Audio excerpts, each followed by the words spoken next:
Hey Apple lovers, welcome back to Apple Budget Buys, the series where we spotlight Apple gear that still delivers without breaking the bank. Today we're diving into the iPad Air 5th generation, powered by Apple's M1 chip.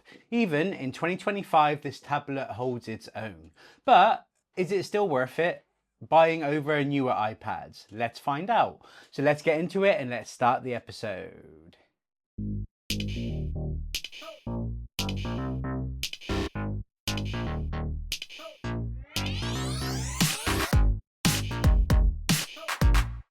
Here it is. This is one of my favorite ever colors that Apple did.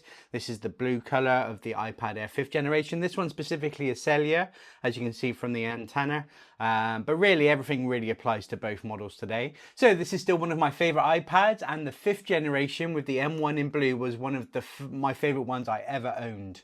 If I didn't have the need for a better display or had got my Pros at such a good price, I would have stuck with this iPad because it's the easiest one to recommend for anybody, literally any user. It's a powerhouse. Nobody needs the better display, and that really is the only difference going to the Pro models, and maybe the transfer speeds of the USB-C, but that's about it. This is a solid iPad. I recommend it to anybody.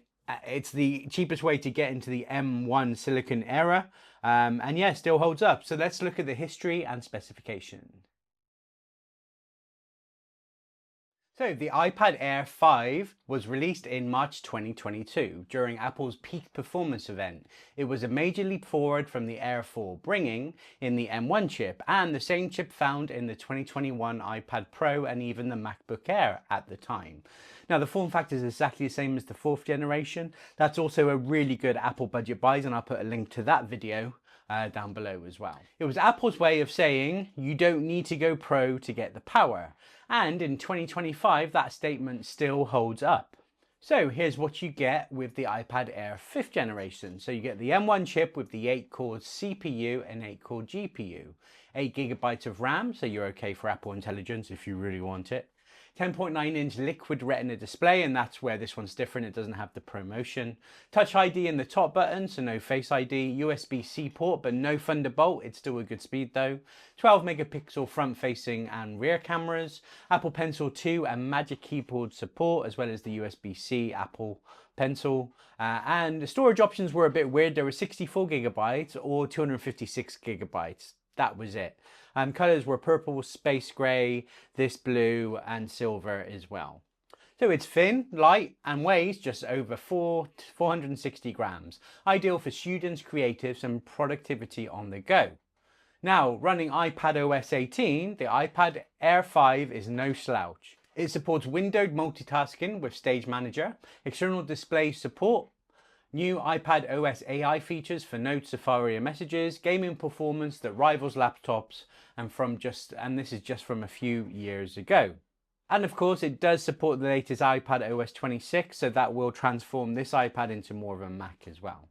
So if you're into video editing, sketching, note-taking, or even light coding, this iPad can still handle it smoothly. It will also be compatible with iPadOS 26, like I said. Stick this in a Magic Keyboard, which you can get. I've done a video about those as well. The same one's compatible with the Pros, so be sure to check that one out too.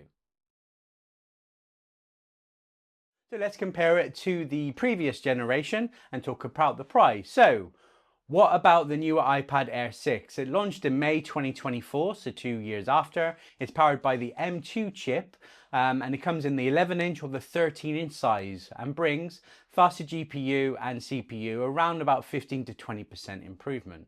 The Media Engine for better video workflows as well, slightly better efficiency and battery management, and the front camera moved to landscape for better video calls. That last one really is a true benefit if you use it a lot for FaceTime. But that performance difference, it's marginal, unless you're doing heavy media work. For most people, the M1 still handles everything fluidly. I've got an iPad Pro with the M1, and it handles as much as the M2 iPad Pro version does as well. So there we go. That's the real world comparison. So here's the kicker. In 2025, the iPad Air 5 is significantly more affordable. You can find refurbished or secondhand models in great condition for around half the price of the M2 model. So let's talk about that pricing.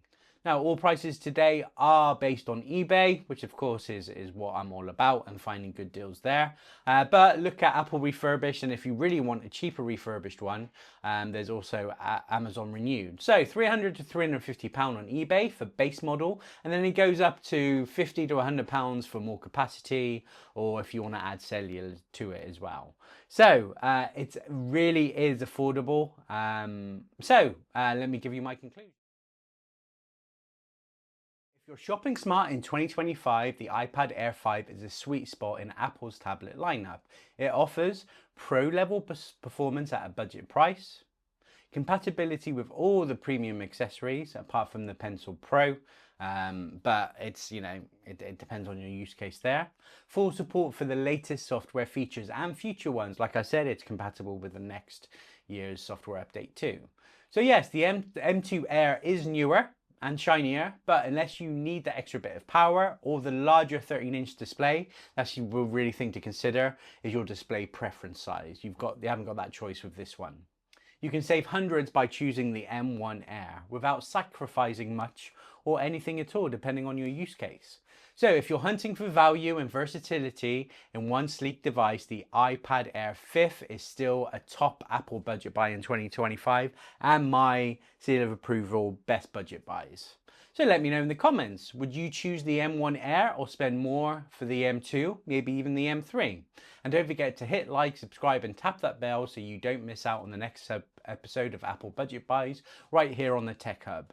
Please follow me on Instagram and Threads at TechHubWiltsUK and check out my website at www.techhubwiltsuk.co.uk, and I'll see you next time.